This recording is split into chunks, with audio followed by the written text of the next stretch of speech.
senhores telespectadores, acaba o ano de 2005, começa o ano de 2006.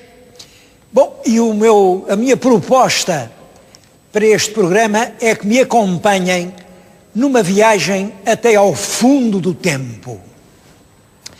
Até ao fundo do tempo.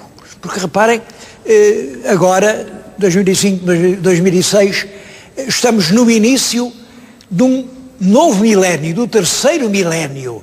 Terceiro milénio não é da vida humana, é terceiro milénio depois que Cristo veio ao mundo. Estamos também no princípio de mais um século, do século XXI. E eu começo por uma pergunta: que nome é que o futuro irá dar a este século que agora começa? Porque antigamente os escritores românticos costumavam dar a cada século um nome.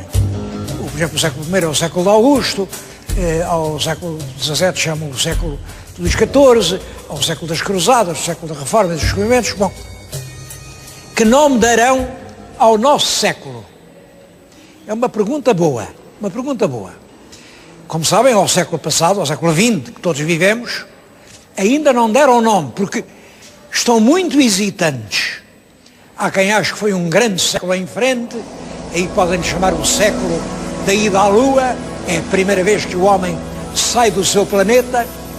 Podem chamar o século da era atómica, o século em que pela primeira vez a energia atómica foi usada pelo homem.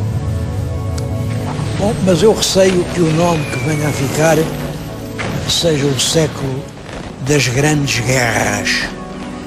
Foi no século XX que aconteceram as duas guerras mais pavorosas que até hoje flagelaram a humanidade. Guerras com dezenas de milhões de mortos. O século das grandes guerras. O século XIX é um século romântico, o século do romantismo, realmente. É o século das pátrias, o século dos nacionalismos muito ardentes. Como sabem, o século começa com o Napoleão. O Napoleão tem o projeto de fazer toda a Europa unida, uma monarquia, um grande império dirigido pela sua família. É um sonho que realmente desabou e em vez do império fez dar força nova à seiva das nações. A Alemanha ganha toda a sua força, a Itália, a França, a Espanha. É o século das pátrias. É realmente um grande século e também um século de grandes progressos da humanidade. O século do romantismo, o século da burguesia, o século XIX. O século XVIII, esse não há dúvida, é o século da Revolução Francesa. A Revolução Francesa veio alterar, não digo no mundo, mas aqui na Europa Ocidental, alterou completamente os destinos da humanidade. A Revolução é pedida de um processo cultural muito importante. É o século de Voltaire, é o século do Rousseau, é o século do iluminismo, da razão, da burguesia, da riqueza, do capitalismo. E é realmente um século decisivo na nossa história. Mas ao século XVII, os franceses chamam-lhe sempre o século de Luís XIV, e tem uma certa razão, porque realmente é o século da hegemonia da França.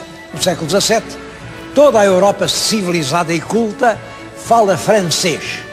Há os grandes escritores franceses, mas devo dizer que por toda a Europa há realmente uma renovação do pensamento. É o século da razão, do progresso da filosofia, das grandes ciências. É o século em que o mundo toma consciência da sua posição no sistema cósmico, no universo. Depois fica o século XVI, toda a gente sabe, o século XVI, para nós portugueses, é um grande século, é o século da Índia, o século do Império, mas na Europa é o século do Renascimento, o século da Reforma, o século em que as pessoas tomam consciência de que estão no mundo e, portanto, pensam que o mundo não é assim um vale de lágrimas. Não, o mundo é o nosso paraíso. Posso dizer que, de certo modo, o Renascimento trouxe a cultura do céu à terra, a altura da alegria de viver. Antes dele fica o século XV, que é realmente a raiz. Tudo quanto acontece no século XVI tem as suas raízes no século XV. é o século dos descobrimentos portugueses, é o século da imprensa. A imprensa é muito importante. Reparem que antigamente um livro era um tesouro, pouca gente podia ler um livro, o livro era caríssimo. Agora, com a imprensa, fazem-se centenas de exemplares, toda a gente lê e, portanto, agora as pessoas têm um sentido crítico maior. É também o século da queda de Constantinopla, portanto, acaba o Império Romano do Oriente e os turcos invadem a Europa. Invadem a Europa a partir da Turquia e criam uma ameaça. É um século de dificuldades. E o século anterior, XIV, ainda é pior. É um século da crise geral da Europa, o século da peste negra, morreu um terço da população morreu.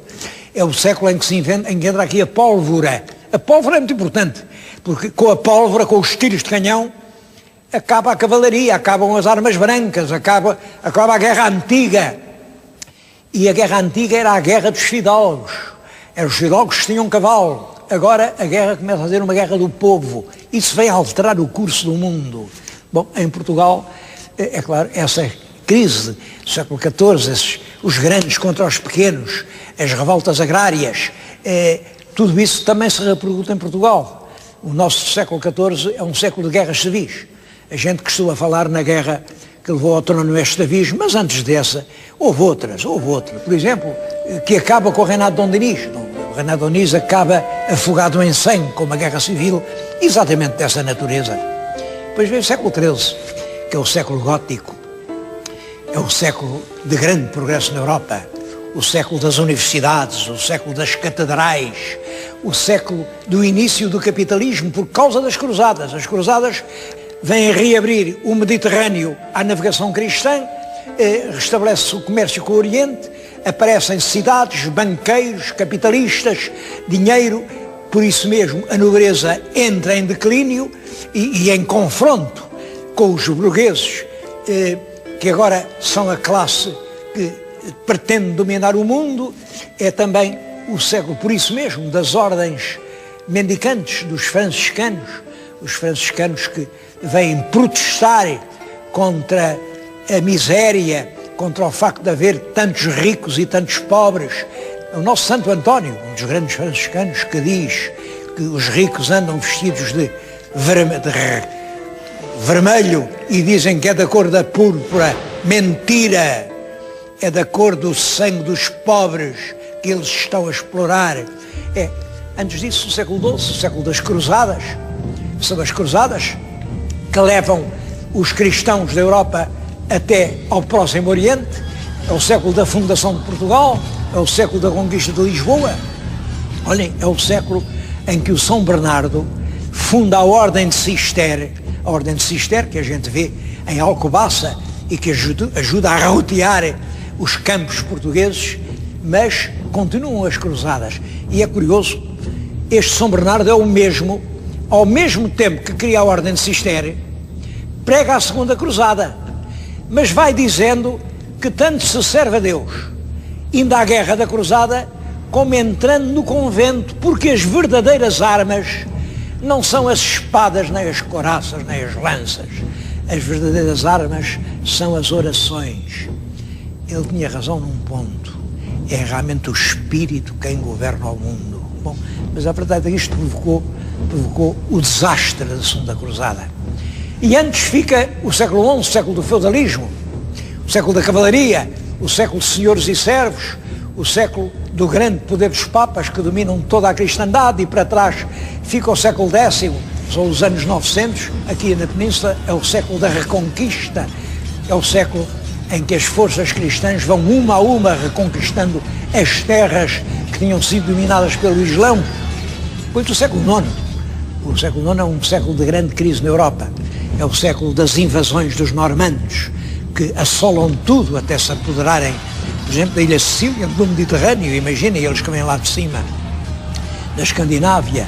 É o século das invasões húngaras, que vêm do Oriente e que chegam à Hungria. É o século da expansão do Islão. O Islão começa no século VIII, mas agora ocupa todo o sul da Europa. É um século de decadência, é um século em que fica fechado o Mediterrâneo à navegação cristã. E quando não há comércio, não há moeda. Quando não há moeda, a única riqueza é a terra. E quando a única riqueza é a terra, instala-se na Europa o feudalismo. É no século IX, realmente, que a Europa se torna numa terra de senhores e servos. Eu podia andar para trás, podia ir no século VIII e chegava até ao século I, como sabem, chamam-lhe o século de Augusto, porque temos aqui um retrato do Augusto, aqui mesmo, é o século em que os romanos dominam o mundo, se inicia a civilização romana, mas isto nunca mais acabava. E não podia acabar no século I, porque, século I porquê? Primeiro porquê? É realmente o primeiro depois do nascimento de Cristo. Mas se nós realmente não pensarmos nesse facto, que foi muito importante, mas na própria evolução da humanidade, vemos que antes desse século I há 50 séculos, pelo menos 50 séculos, de uma evolução em que o progresso humano é perfeitamente documentável. Bom, e isso leva-nos até ao fundo do tempo. Eu gostava de lhes responder a isso, mas quando foi o fundo do tempo? Se eu fizer esta pergunta a qualquer pessoa culta, essa pessoa responde-me com outra pergunta. Mas qual tempo? De que tempo é que o senhor quer falar? Porque há um tempo histórico. É o tempo já com testemunhos escritos. Há um tempo humano. O tempo humano pode ter 2,5 milhões de anos, aproximadamente. Há um tempo geológico. É o tempo do planeta Terra. Pode ter meio bilhão de anos. Meio bilhão de anos. Bom, e antes disso ninguém sabe responder. Fala-se num bunga inicial, ninguém sabe como este planeta começou. Eu vim fazer-lhes esta pergunta aqui no Museu Nacional de Arqueologia, que me parece o lugar mais indicado para a fazer, porque é realmente o lugar em que se encontram as coisas mais antigas que apareceram em Portugal.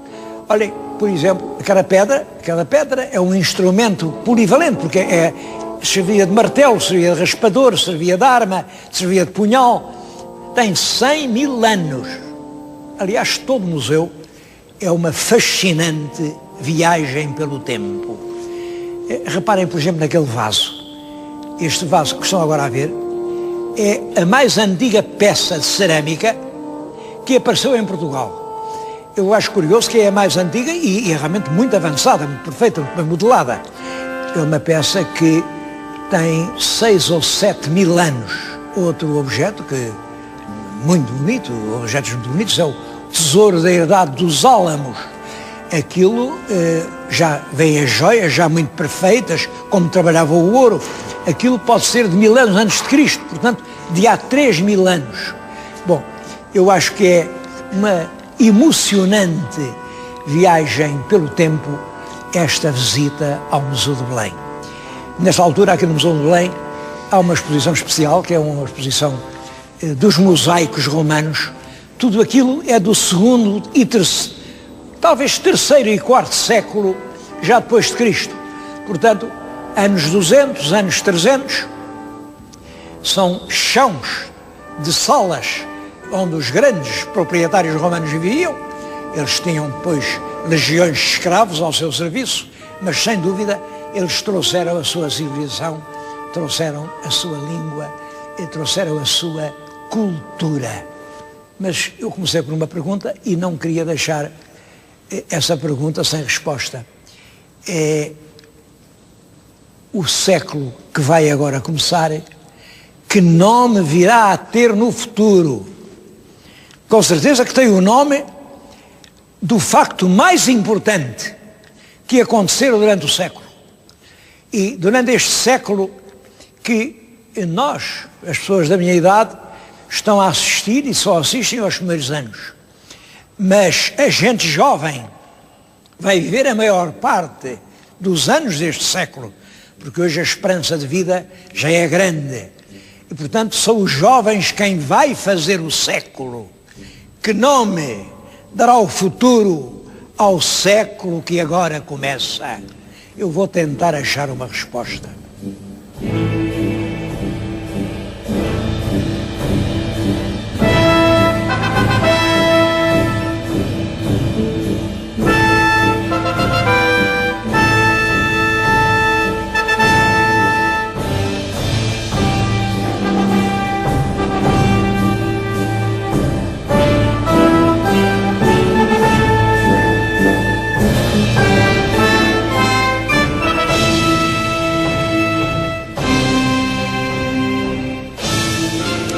Estou a continuar o programa aqui no Museu Nacional de Arqueologia, mas agora junto de uma estátua de Apolo.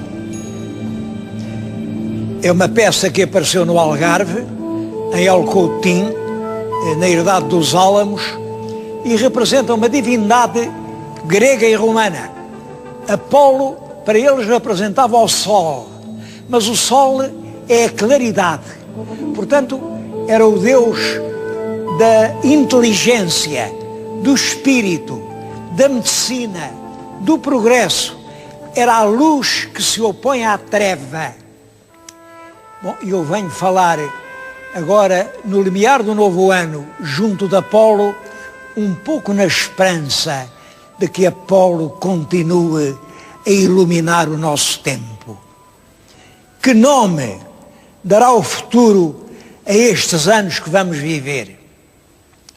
Bom, os otimistas vão dizer, é o século da globalização, da aldeia global. Todo mundo não tem fronteiras, não tem muralhas, não tem sebes de arame farpado. Todos os homens do mundo são irmãos e é uma visão possível e oxalá que seja a verdadeira. Mas há outras possibilidades. Nós ainda não estamos livres de catástrofes. Durante muitos séculos, olhem, durante todos aqueles séculos que eu lhes falei, a humanidade considerava como os seus grandes inimigos a fome, a peste e a guerra. E temos que fazer um exame de consciência. Nós chegamos ao início do terceiro milénio depois de Cristo ter vindo dizer aos homens que todos são irmãos. E a verdade é que 2000 anos depois nós não conseguimos acabar nem com a fome, nem com a peste, nem com a guerra. Fome sempre houve no mundo. Mas talvez nunca tenha havido tanta desigualdade, porque nunca houve tanta riqueza. As novas técnicas, a nova ciência, as novas fontes de energia permitiram multiplicar por muitos mil a pobre energia do músculo humano. E hoje as fábricas geram produtos em quantidades colossais que são excedentes, que têm de ser destruídos, mas ao mesmo tempo as populações dos continentes pobres continuam a inchar de fome e a morrer em cada dia milhares e milhares de crianças. E nós sabemos isso. Sabemos isso porque hoje a indiscreta televisão vai lá, mostra as crianças com as barrigas inchadas, mostra os cadáveres a apodrecerem. E, por outro lado, mostra a riqueza fabulosa, mostra os arranha-céus, mostra os milionários, mostra os perdulários de uma riqueza que a nova técnica permite. Nunca no mundo houve tão grande desigualdade como no nosso tempo. E dizemos nós que veio a Revolução Francesa e pregou para sempre, como ideário dos homens, a liberdade, a igualdade e a fraternidade. Bom, liberdade é possível, acabamos com os progressos, passos em frente. Acabou-se com a escravatura. Embora hoje haja pessoas em condições de trabalho tão duras e dolorosas que só juridicamente é que se pode dizer que eles não são escravos. Na verdade, têm todo o seu tempo por conta alheia, não têm uma hora livre, não têm... Bem, mas enfim, pode-se dizer que em matéria de liberdade a humanidade deu alguns passos em frente. Quanto à igualdade, é o que eu lhes disse. Nunca a desigualdade foi tão grande. O intervalo que separa a riqueza da pobreza é maior do que nunca foi durante a história humana. E quanto à fraternidade, fraternidade vem de frater, quer dizer irmão, fraterno é irmão. Isso é realmente a doutrina cristã. Todos os homens, filhos do mesmo Deus, são irmãos entre si. Mas como é que se pode falar em fraternidade quando nos continentes ricos os homens fecham os olhos e tapam os ouvidos aos gritos de uma outra humanidade que está a morrer de fome? Não, nunca fomos tão pouco fraternais como nos tempos que estamos a viver. Há, portanto, realmente os tais terríveis inimigos, a fome, a peste e a guerra. A fome continua. E a peste, como sabem, é certo, a gente acabou com aquelas grandes epidemias como a peste negra que varriam todo o continente, faziam milhares de mortos. Bom, mas estão a surgir outras formas de peste. O que é isto da sida? A sida que mata silenciosamente, sem se dar por isso. A sida que quer dizer apenas que o instinto vital deixa de funcionar e que a morte sorrateira se instala no nosso organismo e nos vai matando pouco a pouco. A sida ameaça ser um dos grandes flagelos da humanidade. É certo que também podem acontecer milagres. Eu estou convencido que nos próximos anos há de se descobrir uma vacina, uma solução qualquer contra a sida. E a sida vai pertencer ao passado, como pertenceram todas as grandes epidemias anteriores. Bom, mas depois de acabar uma peste, outra peste pode vir. E a guerra? E a guerra? Eu acho o caso da guerra especialmente grave. Na guerra, homens iguais uns aos outros, homens com alma, homens com coração, homens que pensam, homens que creem, homens que têm esposas, filhos, pais, famílias, esperanças, matam-se inteligentemente uns aos outros. Usam os prodígios da técnica moderna para arremessar bomba de destruição sobre as cidades inimigas. Os homens continuam a morrer aos milhares. E o perigo está nisto. É que nós só ainda não acabamos com a guerra porque não quisemos. Hoje é possível, com as condições técnicas da informação, acabar com a guerra. Hoje, se em cada cidade do planeta funcionassem cadeias de televisão obrigatórias, que toda a gente visse, a explicar que a guerra é um crime, que o homem que mata o seu irmão é um inimigo, quaisquer que sejam as razões que digam que tem para o fazer. Se isto acontecesse, já não podia haver guerras. Mas até hoje não se esboçou sequer um passo nesse caminho. Pior.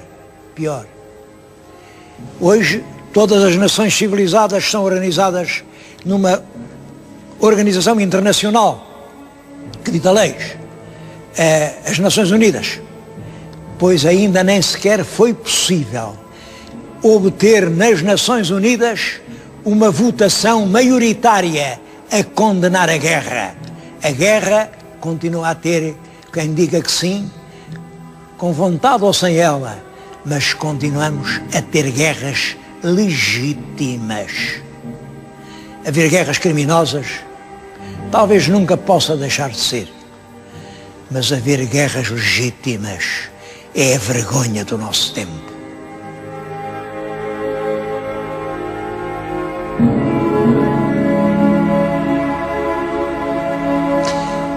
Senhores telespectadores, fizemos esta longa viagem até ao fundo do tempo, quando o meu objetivo era simplesmente desejar a todos umas boas festas e um ano muito feliz.